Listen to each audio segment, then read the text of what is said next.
قرضہ وہ دریا کے پار چلا گیا، محنت مزدوری کرتا رہا، جب مقررہ وقت آیا تو اس نے 1000 دینار وعدہ کیا تھا فلاں تاریخ کو دے دوں گا، اس تاریخ کو اس نے 1000 دینار لیے اور دریا کے کنارے پہنچ گیا کہ مجھے کشتی ملے تو میں اس تک پہنچاؤں، لیکن اس نے اتفاق کہ اس دن کشتی کوئی نہ ملی، بڑا انتظار کیا، کشتی کوئی نہ ملی، اس نے ایک لکڑی لی، لکڑی کو اندر سے پھاڑا، لکڑی ہوتی ہے نا بانس کی طرح، اندر سوراخ بن جاتا ہے، بن جاتی ہے، اس نے اندر سے اس کی کھدائی کی، اس کے اندر اس نے 1000 دینار رکھا اور ایک رکا رکھا کہ بھائی میں پہنچنا چاہتا تھا لیکن مجھے کشتی نہیں ملی تو میں 1000 دینار رکھ رہا ہوں، جس رب کی ضمانت پر میں نے لیے تھے مجھے امید ہے رب تجھ تک پہنچا دے گا، مجھے امید ہے اللہ پہنچا دے گا تیرے تک، مجھے امید ہے پہنچائے گا۔ ایک ہے کہ اس نے اس کو بند کیا کسی کپڑے کے ساتھ اور بند کر کے دریا میں ڈال دیا، اب وہ انتظار کرنے لگا، وہ جو شخص تھا وہ بھی کنارے آیا کہ آج اس کا وعدہ ہے اس نے آنا ہے، لینے والے کو ٹینشن ہوتی ہے تو میرے خیال ہے لینے والے کو بھی بہت زیادہ ہی ہوتی ہے، آج لینے وہ آ گیا کنارے پہ پیسے آنے لیکن کوئی شے نہ آئی، ایک لکڑی بہتی ہوئی آئی تو اس نے اٹھائی لکڑی کا، چلو پیسے نہیں ملے تو ایندھن تو ملا ہے، نہ گھر جا کے لکڑی جلا کے روٹی تو پکائیں گے، لکڑی اٹھا کے گھر لایا، گھر لا کے جب اس کو چھیلا توڑنے لگا کہ ٹکڑے کر کے اس سے آگ جلاتا ہوں، اس نے کھولی تو اندر سے رکا بھی نکل آیا اور 1000 دینار بھی نکل آیا۔ رب کریم کا انداز دیکھو کہ دریا کتنا چوڑا ہوتا ہے اور جو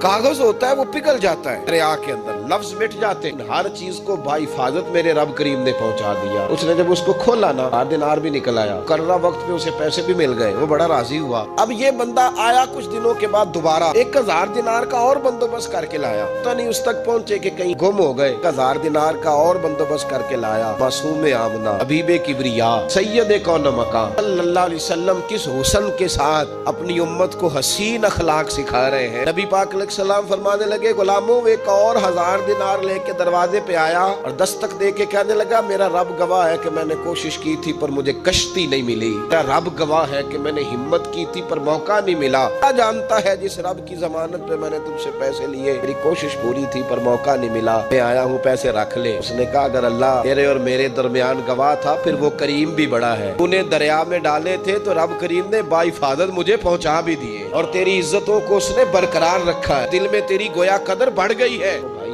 رب کریم پہ بھروسہ کرے، جو اللہ پہ بھروسہ کرے، ارادہ کرے۔ اس طرح کی ایک اور حدیث سیاستہ میں موجود ہے، نبی پاک صلی اللہ علیہ وسلم نے فرمایا ایک بندے کا ارادہ تھا قرضہ دینے کا، اس کا پروگرام تھا واپس کروں گا پیسے، محنت کر رہا تھا، جدوجہد کر رہا تھا، کوشش تھی، وہ اس کی صحیح تھی، مانے کا 1% بھی ارادہ نہیں تھا، کوشش جاری تھی، ہمت کر رہا تھا، فوت ہو گیا۔ یا رسول اللہ اب کیا بنے گا؟ اگر صوفیاء اس حدیث پہ وجد آتا ہے ان لفظوں پہ، کیا بنے گا؟ میرے محبوب فرمانے لگے قیامت کے دن اللہ اپنی رحمت سے اس کے قرضے ادا فرما دے گا۔ دیکھو اتنا بھی کوئی خوش نصیب ہے کہ اللہ قرضے ادا کرے، اتنا بھی کوئی خوش قسمت ہے رب جس کے قرضے دے، اللہ کہے مجھ سے لے لے چل یار رہنے دے۔ بھائی سرکار دو عالم صلی اللہ علیہ وسلم نے فرمایا قیامت کے دن 2 بھائی، ایک بھائی پہلے انتقال کر گیا، ایک بعد میں فوت ہوا، جو پہلے چلا گیا اس کے کچھ حقوق بعد والے نے دینے تھے، سمجھ لے کچھ قرضے تھے، اب وہ پہلے فوت ہوا، اسے بعد میں احساس ہوا، اس نے کوشش بھی کی، معافیاں بھی مانگی، لیکن اب وہ فوت ہو چکا تھا۔ نبی پاک صلی اللہ علیہ وسلم فرماتے ہیں قیامت کے دن چونکہ یہ معافیاں بھی مانگتا رہا، توبہ بھی کرتا رہا، بڑی اس کو صحیح احساس ہو گیا، قدامت والی توبہ کی، لیکن اب جس کا حق تھا وہ تو فوت ہو گیا، اب کیا کرے؟ تو محبوب فرمانے لگے